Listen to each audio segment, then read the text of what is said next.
Hello, folks. Jeff Salzman here, and welcome to the Daily Evolver. It's Monday, October 30th, and I'm very happy to be back with you for another week of daily shows, Monday through Thursday. Today, I'm here, as usual, at least, with Integral Life editor and my main bro here, Corey DeVos, who is the editor-in-chief of Integral Live and Integral Life. Hey, Corey, how you doing? Good, man. How you doing? I'm excited to talk about cheeseburger emojis with you all day. Cool. And today we're also welcoming a special guest who is actually, if you think about it, our host. And that is the co-founder of Integral Life, Robb Smith. And I just want to say in quick introduction that in the last couple of years, Robb has been producing some of the best integral thinking I've seen, really, about what's happening in our culture in terms of fragmentation, polarization, and ultimately the election of Donald Trump.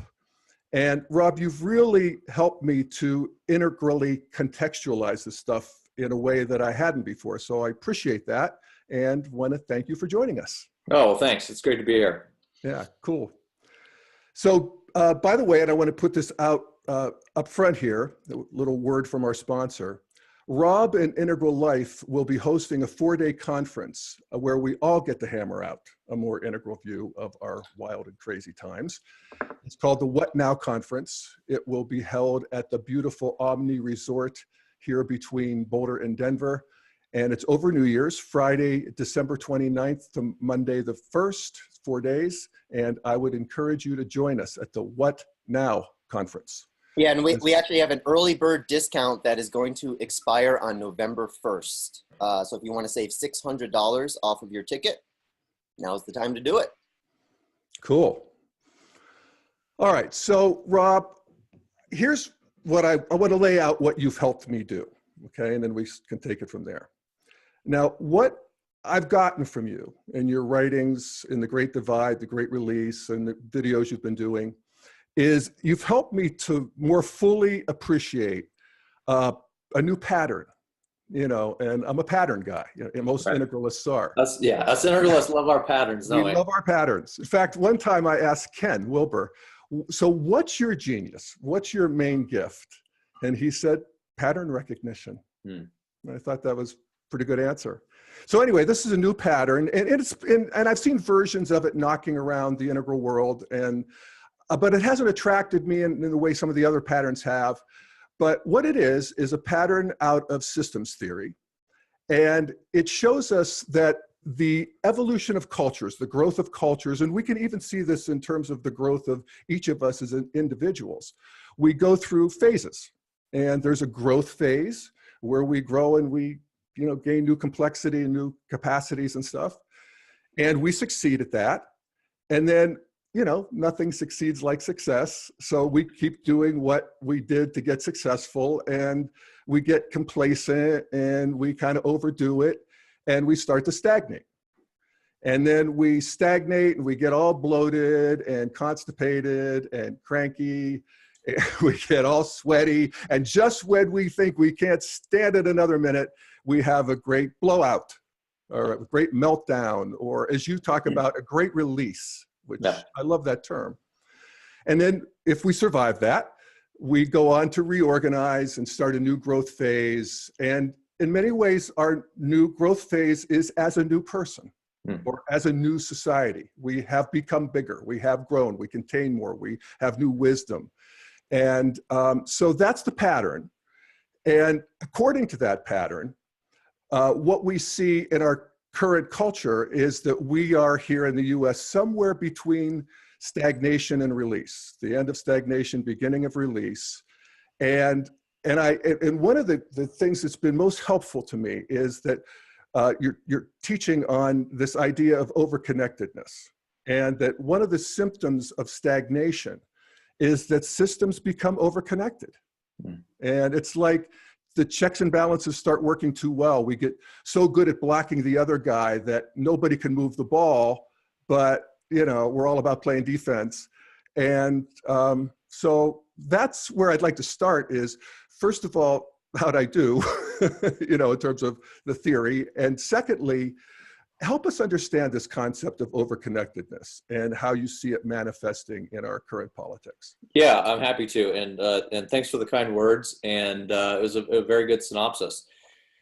Now, from the complexity sciences, we see that all systems, as you say, they go through cycles of rejuvenation, reorganization, growth, and then there's a certain amount of stagnation that sets in as the strategies that got you there become this sort of the stagnant strategy. But that doesn't help you adapt to the changing world any longer. And so what happens is that stagnation builds up. And now if we're talking about societies, really, in a way, we're talking about power, because what happens as a society finds a winning strategy through the growth phase, and then as it moves into the conservation phase, there are winners and losers, and the winners the winners during the rapid growth phase have their strategies that have worked. They've now gotten their power, and what do they do during the conservation phase? Well, they double down to make sure that that power cannot go away. Now, this conservation phase is what I'm talking about, is sort of where we sort of coast in our success, or we consolidate our success. Right. Yeah, before the stagnation. Yeah, so you go into this stagnation, increasingly stagnant phase where the holders of power are doubling down on that. And what it's doing is it's preventing the overall system from adapting to the changing world they're finding itself in. And so you get this real tug of war, this real sort of internal tension inside the social body that has to do with the fact that, you know, it can no longer adapt quite as well. And my argument really has been that since the 70s, the early 70s, we have seen basically as you say, the overconnectedness or the consolidation of too much power in too few hands. In particular, we've had the power of the culture dominated in the hands of a few in the cultural left elite. So this is the leftist elite that have had the cultural power for the last 40 years. And of course, the religion of equality has grown up behind that. It's a religion of basically forced equality and multiculturalism. And on the right, we've seen the consolidation of capital power, and this is the power of the rich right. So you have the left elite and the rich right, and both of these are this entire consolidation of power amongst these two groups, which are then putting the whole nation and all of its policies to work on their behalf in a form of sub-optimization, which we'll talk about in a minute if you want, is where populism is reacting to. Fundamentally, populism grows out of the discontentedness that says we no longer want that power concentration. The right uses it to react against the cultural dominance of the left, and the left uses it to react against the money dominance of the right in the form of both Bernie Sanders and Trump.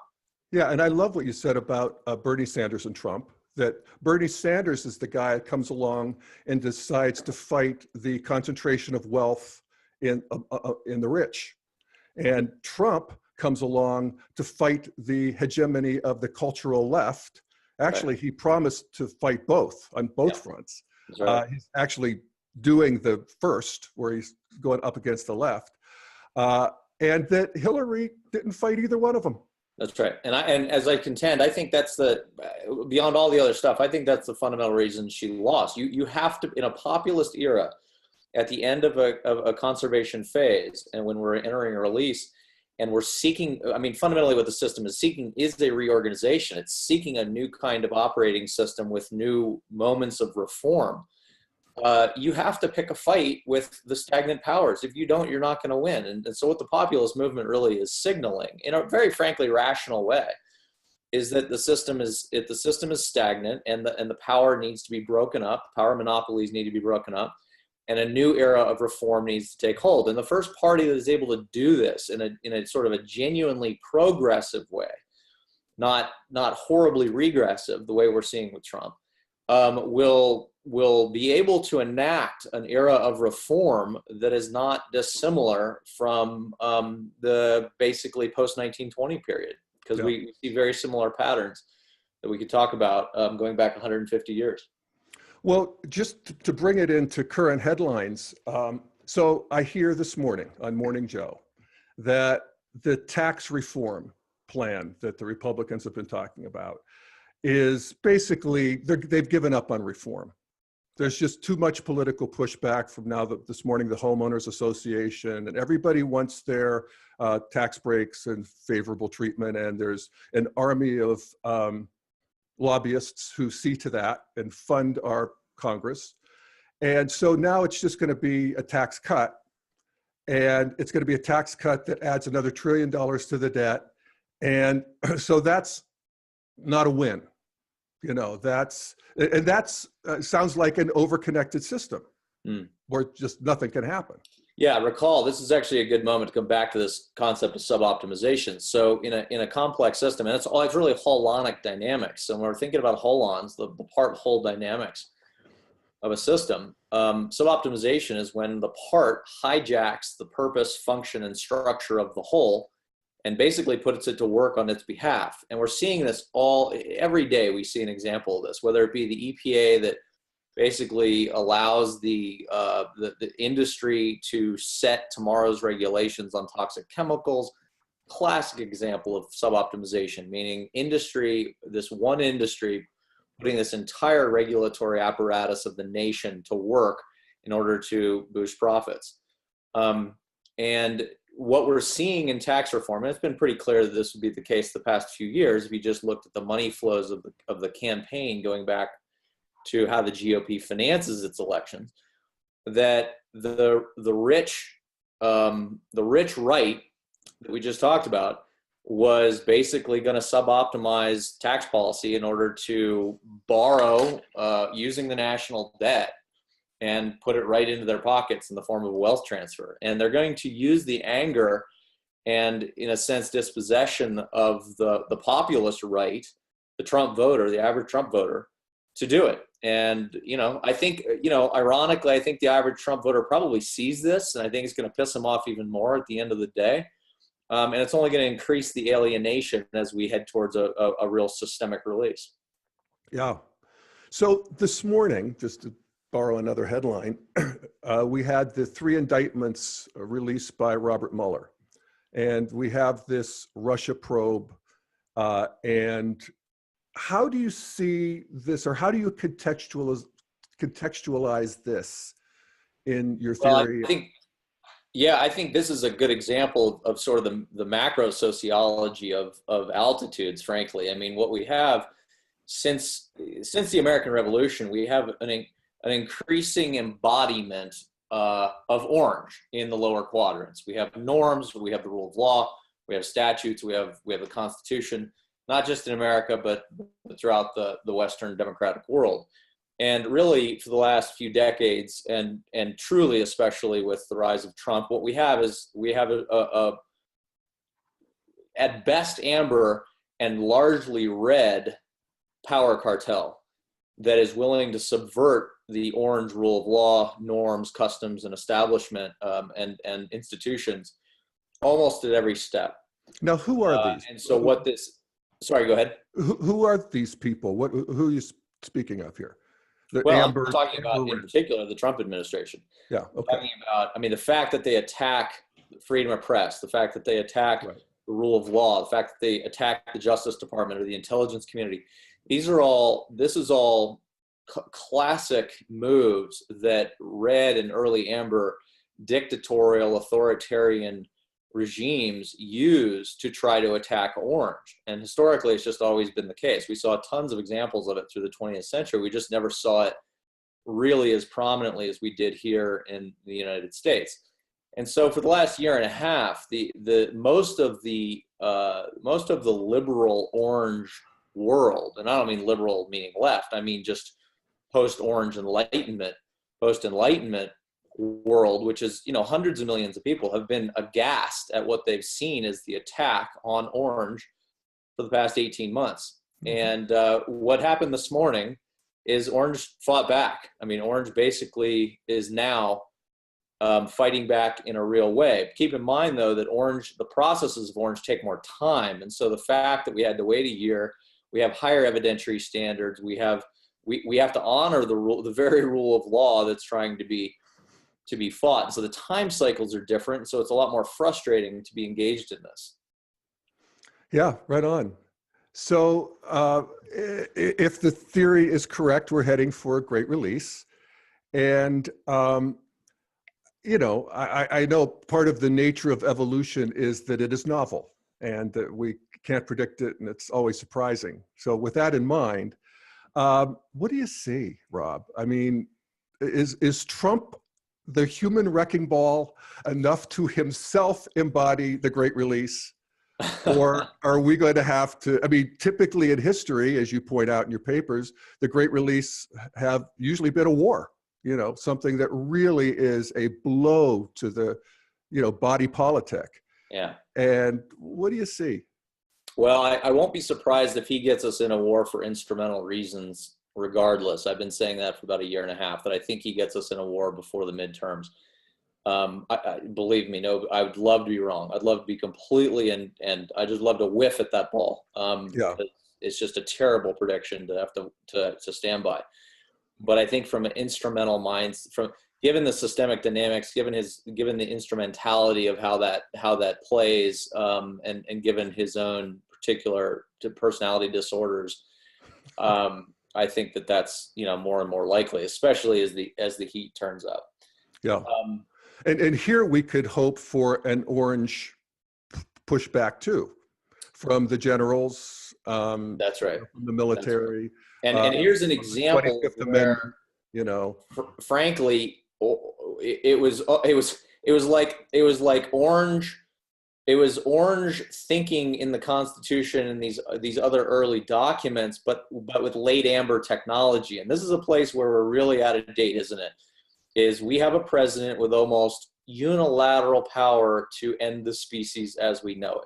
I know. That is a fundamental failure to modernize and liberalize what we know about the failures of human psychology in terms of power.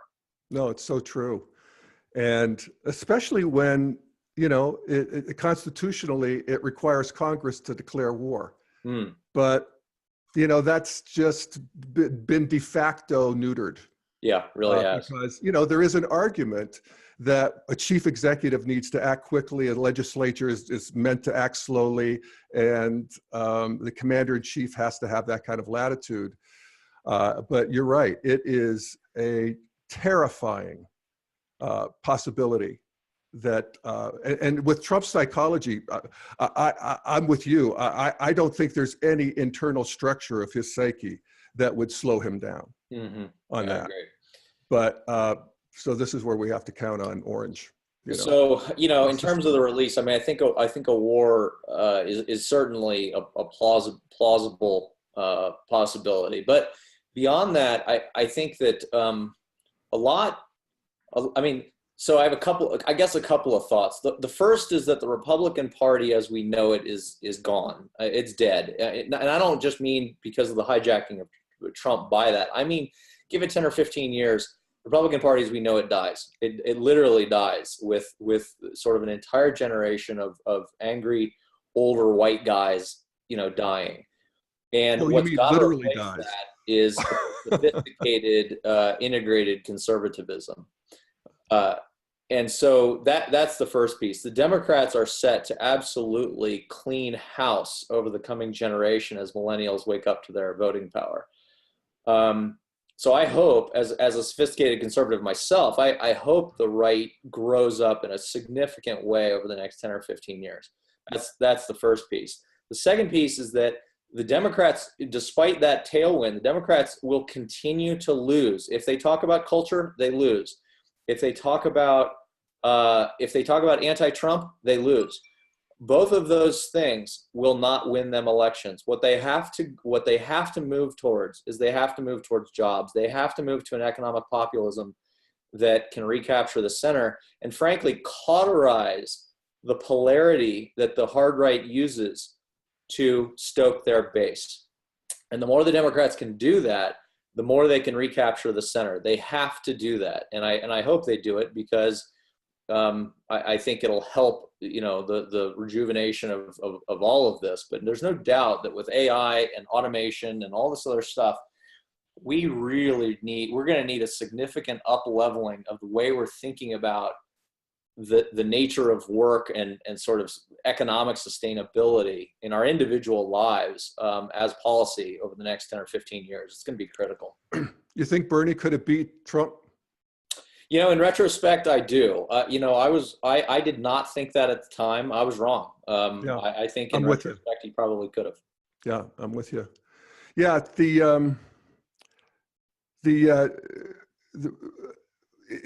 I love what you say in your papers too about the really important part that leadership plays. That somebody has to come along, or people have to come along who are able and willing to articulate this. Bernie was and did. Yeah. But I don't know who you see it out there. Is there anybody who's caught your eye in terms of?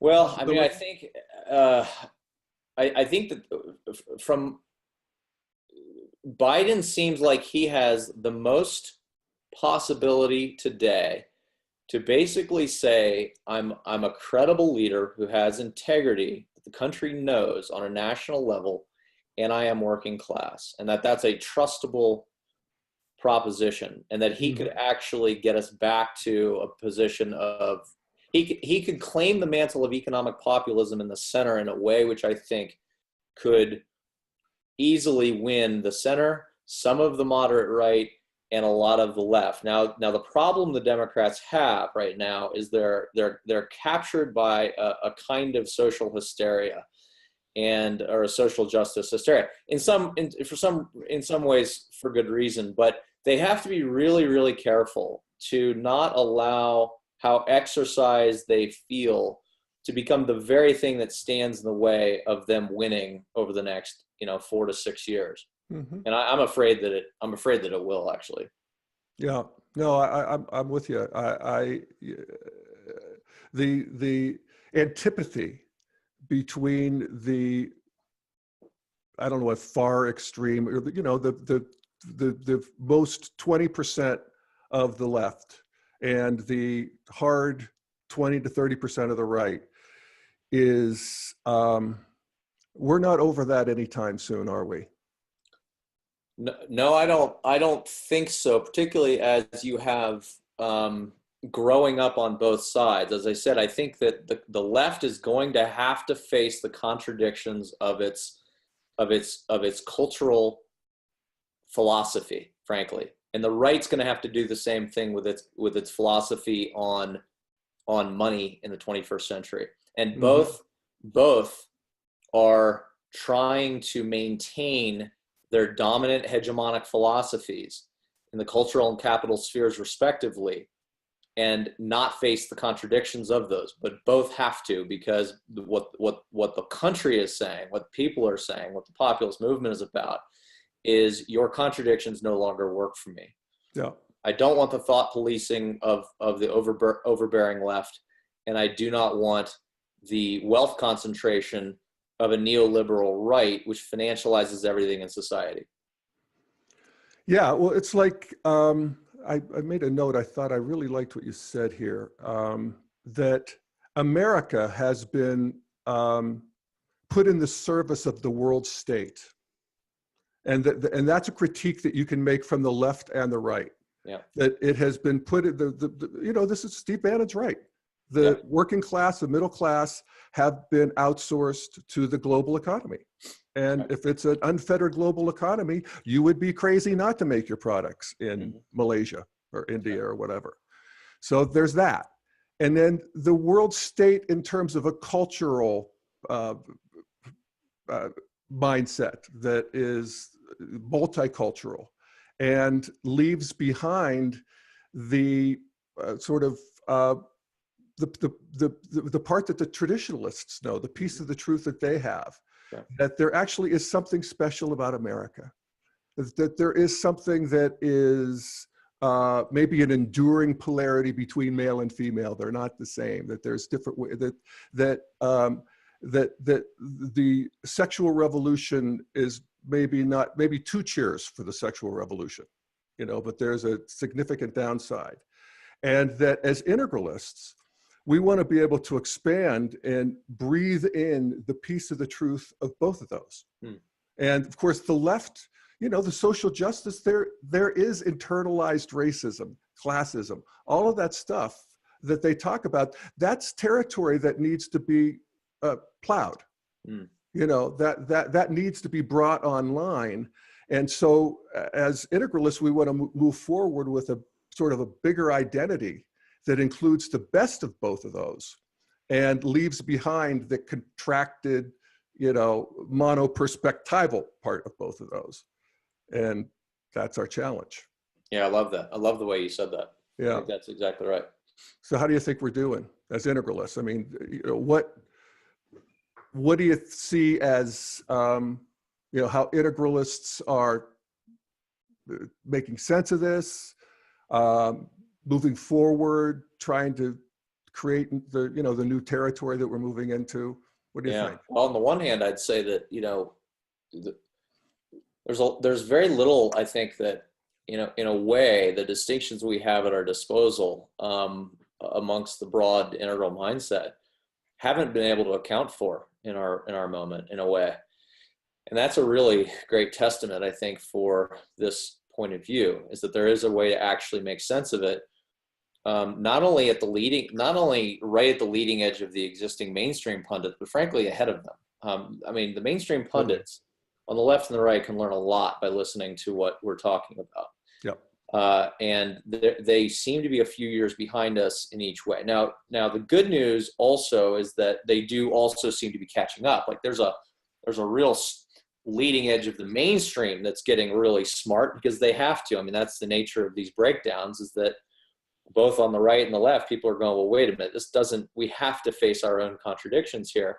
And so from within their own movements, they rise up and start challenging each other. So that part's cool. But there's no doubt that the integral movement is not a powerful one in the sense of its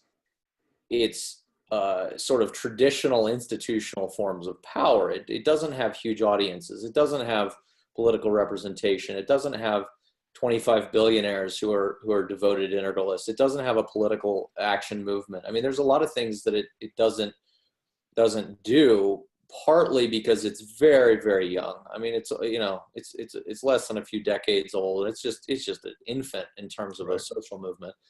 And part of it is, I think we've rightly had a certain modesty and conservatism about not wanting to get too far ahead of ourselves in knowing how to wield the powerful distinctions and sociology that exists within our own community. I've made this point before, and I've actually made it for years, is that we have to be really careful that we don't try to spread this too quickly, because we know that it can become just as much, distinctions can become just as abusive as anything. And we've seen that even within our own communities. Sort of distinctions become weapons. They become weaponized. Integral mindset becomes weaponized. We're still human up here. It's so frustrating and such a disappointment. But really, it's in a way part of why I was not attracted to this idea that we're about to engage in this great release and this sort of breakdown and so forth, is that I kind of conflated it in my own mind with sort of green malaise, and this crisis fatigue that, after the, killer bees and the Y2K, and I was just over it. I could give you a whole list of catastrophes that never came true. Yeah. And that's a deep structure of humanity, is just this negativity bias. We're always looking for what's going to happen or what could go wrong. And we privilege the past because we lived. We got away with it, but the future, I don't know if I'm going to make it to this afternoon. So it's I'm anxious about that. So I sort of like I wasn't attracted to this idea that, you know, we really are going to go through a breakdown, but you convinced me, Rob, you know, and I want to see it in a way that is, I like the release idea, you know, that there's a positive breakdown. I do get that historically these breakdowns are well charted, and they have generally happened with some terrible crisis that caused a lot of death and destruction. And I'd like to think that at our center of gravity, at least in the developed world of orange, where we have become radically pacified, that we can do this in a way that is not as destructive and violent. And you can actually see hints of this in the thinking of, you know, business people who talk about the process of creative destruction, where they need to be actually destroying parts of their own companies as they move forward consciously. Yeah. We actually see it in terms of self-development at a certain stage of development, integral being the stage I'm talking about, where instead of trying to fix or medicate or explain away our pain and suffering, we actually turn towards it. And we want to, you know, bring it in and metabolize it consciously so that we don't have to get whacked over the head unconsciously. So I'm going to, you know, create a story where we could do this without too much suffering. Is that unreasonable? One of the things you said, which I love, is you pointed out the way in which the hierarchy, in this case you talked about orange, is willing to innovate, frankly, through creative destruction. But I think that actually also speaks to the strategy moving forward, that because if we just think about our own needs, right, our sexual needs at the earlier parts of our being, our security needs, our belonging needs, and if we think about our society in that way, and you say, well, we really want to have creative destruction, but we want to have creative destruction at all levels of the societal stack, and we don't want to have a single instance of conservation in our society, well, of course you're going to get massive allergic blowback. So my argument in The Great Divide was really, look, there's nothing wrong with trying to extend into green from a multicultural point of view and try to bring on some of those green values, and to, as you say, sort of innovated orange with creative destruction. But you have, as you go lower in the needs structure of society, you have to be willing to try to increasingly stabilize it for those folks that still identify with those things as their primary mode of being. Nobody wants to have you blow up the sort of accepted 300-year religion around which their cultural values, center, or pretend that the border doesn't exist and the national hold-on is not whole. I mean, all these things are they're just not smart. It's like just dumb. It's dumb strategy. It's dumb policy. Why would you do that? So the more we can try to shore up those earlier structures, the more you get the positive, being able to extend progressively the new emergent structures. Yeah, no, I couldn't agree more. And it's like, it's basic integral theory. Right. We transcend and we include as we transcend. So, and clearly in the last, few decades at the, progressive end of the spectrum, the green and high orange part of the spectrum, we thought we were going to be able to just move on. And I left Western Pennsylvania when I was 20, and I didn't think that I needed to include any of that. Right. And not so fast, people. And my argument in The Great Divide was largely that, while a lot of us were still doing okay economically in the globalized or globalizing, cosmopolitan world, we were blind to it because we looked around and says, well, what's the problem? I mean, exactly. Healthcare is getting more expensive, education's getting more expensive, but I'm in Austin, I'm in Boulder, I'm in San Francisco, like I'm winning. Yeah. And you even point out in your paper, and I thought it was brilliant, that even the right was willing to take the deal. Sure. Okay, multicultural, and TV's left, and the whole culture is left as long as the economic piece worked out. And now they're getting shafted from both ends. Yeah. And, you know, it's just not acceptable. And I think that's right on. And where it gets really interesting, to your point about what this next 10 or 15 years looks like in terms of disruption and what the release is and the policies. I mean, you know, again, back to automation. I mean, you know, people don't realize that actually it's not really, in the final analysis, a war with China or Mexico, manufacturing wise, that have stripped our jobs. It's actually automation. It's machines. It's robotics. It's the robots that have taken the jobs in manufacturing. Now, for me, this is where I become a little more right-leaning, and I say, well, that's not fundamentally a problem, because, you know, give the people the freedom to move into a different job. But what I do think we've really screwed up in this country is, and this is where I think a center politician should go in this coming election cycles. They should say, look, we're going to invest $1 trillion, not just in infrastructure. We're going to invest another $1 trillion in human infrastructure. We're going to invest $1 trillion in human capital. We want our folks in Pennsylvania, we want our folks in Ohio, we want our folks wherever to have more of the best training for the best jobs in solar, in advanced manufacturing, in the industries of the future. By the way, China is doing all of this. China has actually done exactly this, because they have a very, very good concerted industrial policy that aligns with their educational strategy. And you got to invest in the human capital. And I know. Is this where autocracy beats democracy?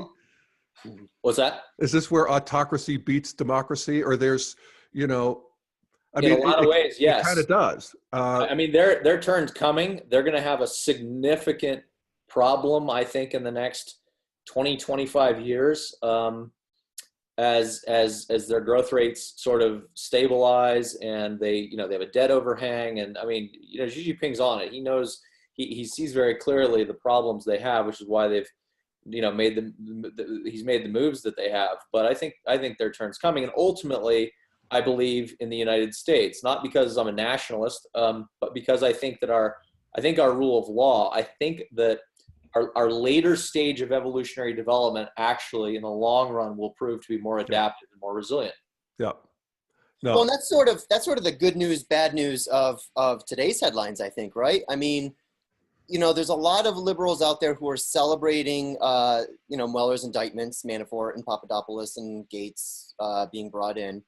And, you know, I think it's important for everyone, liberal or otherwise, to remember today is actually sort of a black mark in American history. This is painful. This is sad. This is tragic, and we shouldn't be too quick to celebrate. However, the other side of that is what we're seeing right now is actually two things. We're seeing both the inherent resiliency that our system still does have.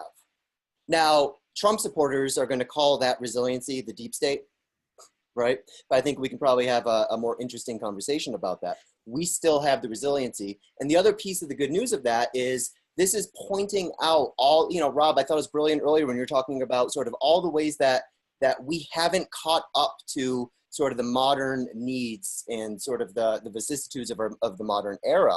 We're still, you know, living under a contract that was largely based on amber technologies. And now we're starting to see, whoa, what happens when informational technologies come into play, but the structure of our civilization hasn't adapted to sort of those new technologies in any way, and then we just get completely blown out. So that's sort of the good news, bad news of what I see happening today, what I see unfolding right now is, yes, America is still here. We still have the resiliency. We're proving, you know, a couple weeks ago, Jeff and I were talking about how Trump in a lot of ways is sort of the anti-fascist vaccine booster shot that we all needed.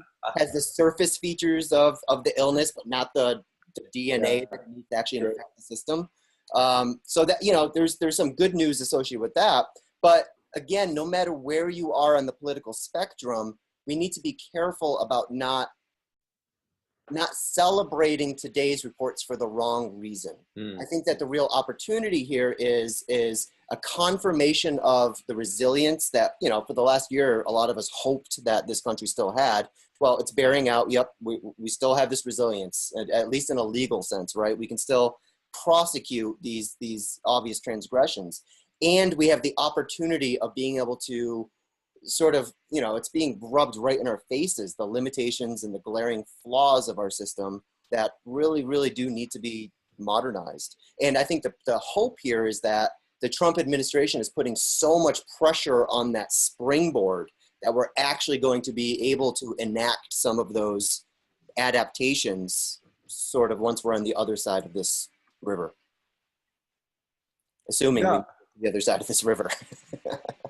Yeah, I mean, I would just point out that this is using some of your thinking too, Rob, is that it's the idea of one country interfering with the politics of another is not new. Not at all. We have Radio Free Europe. It just goes back to disinformation in the days of Alexander the Great. But what's new is this interconnected world where everybody has a cell phone, and everybody can communicate with everybody. And so we have this new kind of insidious infection of our culture by an enemy. And and so, we're just trying to get our arms around that. And today is, the first stab at doing that. And just to add a layer onto that, in many ways aided and abetted by our own big data industries. Yeah, exactly. Our own industries. And apparently, a presidential candidate. That's right. Yeah, no, you make a really good point, Corey, about us not really knowing how to regulate 21st century technologies yet. And the technology innovation curve is now moving so fast, you almost have no choice but to regulate them years behind whatever their latest problem creating effect is, because they move a hell of a lot faster than the regulatory bodies ever can. And we just simply don't have the prudence to slow down and do this stuff with any more prescience or wisdom. Gene editing. Look at gene editing. I can buy a CRISPR and gene edit in my garage now. So this is a real problem in the social media space in particular. The nature of accelerated feedbacks, meaning I can get information now bing to my phone every 19 minutes anytime there's something breaking, or that reinforces my bias, whatever it might be. Like the nature of accelerated feedbacks going from months or weeks now down to minutes. I don't think we have fully processed what that does to the nature of the belief structure of the brain, and how it creates silos, how it creates echo chambers, how it creates an absolute abhorrence to anything that is outside of that echo chamber, and the way that's going to affect our politics. We're seeing it. It's just ugly. No, it's like human beings have certain needs are just built into the deep structures of being human: food, calories, sex, communication, relationships. And now we're just buried in all of it. Our biggest problem with food is that we have too many calories. Yeah. What an amazing problem when you consider human history, where it was about finding calories, and sometimes you didn't, and sometimes the whole culture didn't. Sex, you can have a certain kind of sex that your brain recognizes as such with 10 people in a half hour with porn. And now even communication itself. I can communicate with the most interesting people in, the needles in the haystack that just ring my chimes anytime I want. And you're right. It's like we're gorging on all of it in a way that is unhealthy. And, I think at some point we get hip to that. We can see that at least in the leading edge of culture, people are healthier. They're less overweight. It's like, who was it he got in a lot of trouble for saying it, but it was true, is that America is the one country where the poor people are fat, and there's truth to that. At some point you get able to control that appetite. And a lot of people are working on the insidious downsides of porn. And you know, these communities on Reddit where these young guys are, you know, they can't function with a real person. And so, you know, they're working on it, and it's interesting to see. And then just communication itself. I mean, I think of when I moved into this house, I moved into my house just over 11 years ago. And so I can use it as a marker. I can remember I didn't really carry my cell phone. And now I can't imagine not carrying my cell phone. You know, 10, 11 years is less than a blink of an eye in human history. And look at us. Yeah. It's really something. So.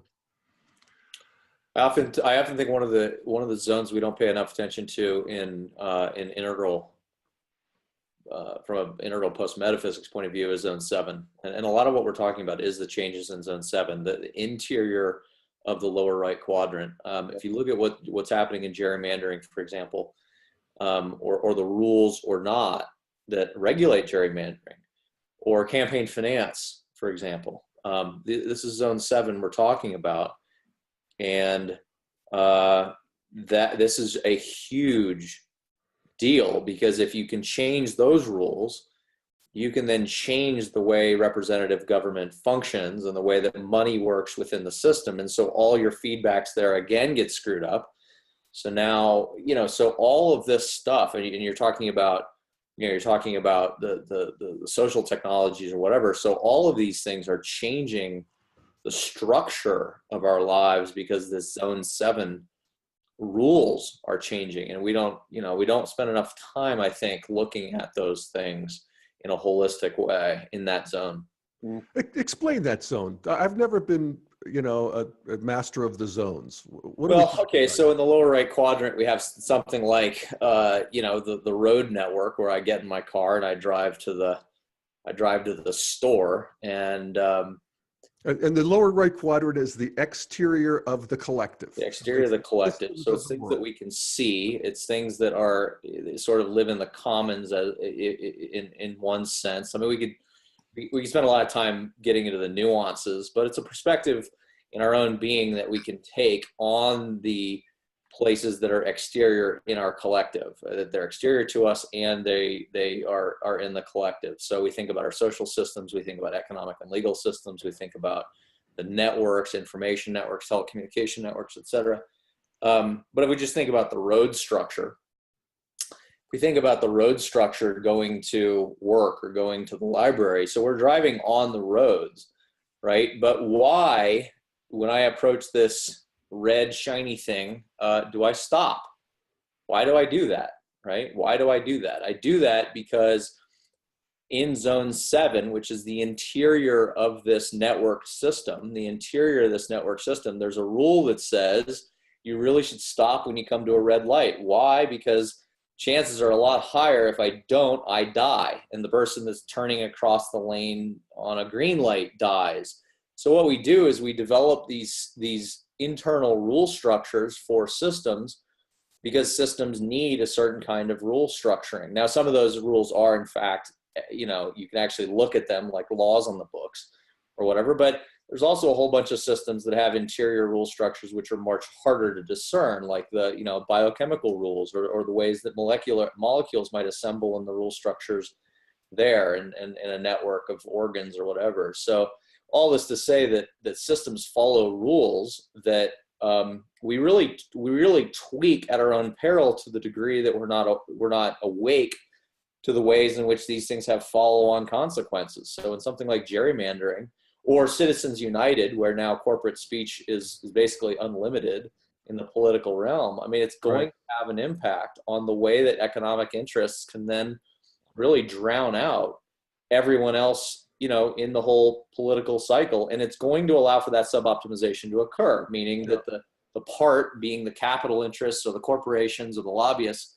now have this unfettered ability to capture the whole and put it to service on their own behalf. And I just think we've not spent enough time examining that.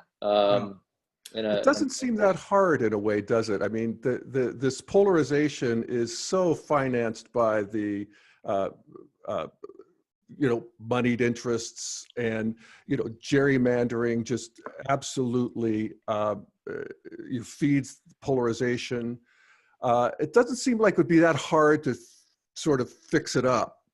But politically, it's going to take, I think, another couple blows to the system before we get serious enough to do something. Well, and that's why, actually, if you look at the significant game-changing evolutionary structures that emerge, they often emerge in Zone 7. They emerge in the rule structure of society or intercooperative entities and in networks, whether it be United Nations and the Security Council or those kinds of things. These are an incredibly important area for us to become more attuned. And so you asked another reason why I think Integral is under-empowered. It's because we actually have not had that many people, that many experts who are proficient at a world global governance level in Zone 7. It's tended to, the entire movement has tended to have a preference for the upper left, as we know, and right. Developmentalism. Yeah. The development of the upper quadrants, but not as much the evolution of the lower quadrants. Yeah. It's such an awesome point, Rob. And what's fascinating to me is how skilled these folks are at getting at those Zone 7 and manipulating, changing the patterns within that Zone 7 space by using a mastery of Zone 4, particularly the far right, side of the political spectrum are masters of controlling the Overton window, determining what we're allowed to talk about and what we're not allowed to talk about at any given moment, whether it's, there was just, another huge massacre. Now is not the time to talk about regulating guns, right? And they master this. Now, the irony of that is that, that differentiation of Zone 4 and Zone 3 in the lower left quadrant was one of post-modernity's greatest contributions of the 20th century. Just the simple. Explain what it is, Corey, just in case people like me aren't following it. Yeah, so the inner and the outer of the lower left quadrant. So the easiest way to talk about is the inner of the lower left quadrant is basically the lower left quadrant being the interior of the collective. That's right. So the we space. Our intersubjective agreements. That's right. So, right now we're engaged in this conversation. There's a soupy sort of frothy mix of perspectives that feedback on each other. And all of that is the interior of the lower left quadrant, right? Zone 4 is sort of all of those unseen and largely unspoken rules and parameters mutually agreed upon, elements of shame, elements of bias, all culturally inherited framing that creates the container within which we have our soupy conversation, right? So on sort of a massive national level, there's something called the Overton window, which talks about, you're allowed to talk about anything sort of within this range, right? For the longest time, socialism was too far outside of this range, and Ayn Rand level libertarianism was also outside of the Overton window. So you can't talk about those ideas in a way that people are going to actually take seriously. Every once in a while, you get someone who comes along who, for whatever reason, has the charisma, has the skill, has the influence, whatever it might be. Sheer brute strength. Brute strength, absolutely, to actually swing that Overton window. And Donald Trump, more successfully than anyone else I've seen in my lifetime, has completely swung and dominated that Overton window. And the rest of his party is there to sort of capitalize off of all the things that we once were not allowed to talk about, but now is open season, right? So one of the things that was outside of the Overton window for the last 50 years, due to, for example, political correctness, was these sort of flame wars between white America and black America, where we sort of had an agreed upon Cold War, sort of a linguistic Cold War where I'm not going to say these things about you, you're not going to say these things about me. And, we sort of, other than stand-up comics, black stand-up comics can make fun of white folks, but white stand-up comics can't make fun of black folks. And that was okay. That was agreed upon. And then suddenly within the last 2 years or so, that Overton window shifted dramatically. Those barriers were demolished, and now, the scab is being pulled off the wound in a lot of ways. So, what I really see here is a mastery, a complete mastery. Liberals are getting trounced in terms of being able to simply control the narrative. Liberals never are capable of controlling that narrative for any extended amount of time. And they always just, basically play the game within the rule set that's determined by the right.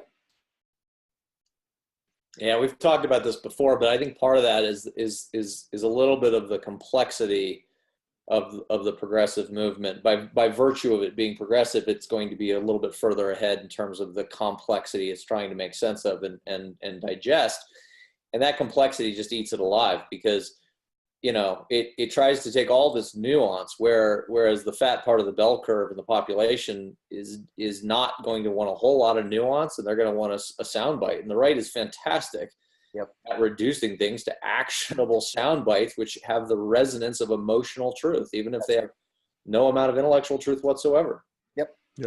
Yep. And I would also put on the table that if you're a conservative, right-leaning traditionalist in outside of Boulder and all of these places, it feels like the Overton window has really been suffocating you too. Mm-hmm. And that the left has actually created a rule set that is hegemonic. No, they have their own way of going about it. It just seems to irritate the body politic more than regulate it, right? So the left goes about it by talking about white privilege and fat shaming and microaggressions. It basically is trying to lay down this new layer of shame, a higher layer of shame, which is actually progress that they deconstructed, which absolutely can be progress. But if that body politic is resistant to that shame, right, it's not going to get internalized. Say, F you. That's right. They are well, and also, if you see what's happening on college campuses, it is absolutely leading to a new form of totalitarianism. Totally. On the left. It's an intellectual totalitarianism. And the left, the young left, is completely undereducated about the philosophical and historical roots of where they come from. And frankly, it's really deleterious effects. I agree with Jordan Peterson here. Everybody should be reading Gulag Archipelago about the Soviet prison camps in the mid part of the 20th century. It was by Solzhenitsyn, and it describes how a left-leaning authoritarianism is literally murderous, taken to its logical conclusion. And so this is a moment where sophisticated and mature liberals need to be standing up, and they are to some degree, and shouting down, actually not even shouting down, just saying simply, I'm sorry, that is not going to work on our college campuses. Let me help you with the developmental differentiations you kids need. And if you don't like it, well, let me tell you something. I'm going to show you what power looks like, and power is not an ugly word. I'm sorry you've dissociated from power with your postmodern subtext, but I'm about to show you what power looks like. And that's it. And they need an education in these differentiations, and power is what has to do it. But the administrators are running away from using power because they've also ingested the subtext. No, that's absolutely right, Rob. It's I've joked a lot of times how, Ken wrote Boomeritis in, I think it was 1999. And I read it when it came out, and it was a fun book. It's probably Ken's worst written book, but it was fun, and but I remember reading it, and my impression was, man, this guy is so good at hyperbole. Jesus, I love these straw men, but no one actually talks like this, Ken. No one actually believes the type of sort of straw man arguments that you're creating here. And then only 15 years later, I look at the, sort of the college level liberalism, and it's obvious to me Ken was not exaggerating. And in fact, boomeritis has now metastasized into millennialitis. And it is so much worse than any of Ken's, greatest exaggerations in the late 90s about what this culture was turning into. And largely what we're seeing is, same as it always was, right? During the Vietnam War, the average protester who was wearing, carrying those signs was not actually coming from a green altitude. They were just showing up to get laid and to cause mayhem and all of that. And that's largely what we're seeing with sort of these ideas and ideals that are currently cropping up in the left. Most of them, the concept of white privilege is massively important and a massively nuanced idea that requires a very nuanced way of talking to people about it. And it's being miswielded, right? So I think the effect that has is when Bernie Sanders talks about, we need to, create access to community college for everyone. That sounds great to the liberals, but to the conservatives, they hear, oh, great, we're going to have, millions of new gender studies majors. What is that going to do for our country? And that's why I actually loved sort of the education with the emphasis on retraining idea. That's actually a really good compromise between the left and the right. Let's make education more widely available, but let's make sure that education actually leads to the type of productivity and the type of skill development that our country really needs right now. All right, guys. I think we've said it all. Did we solve this?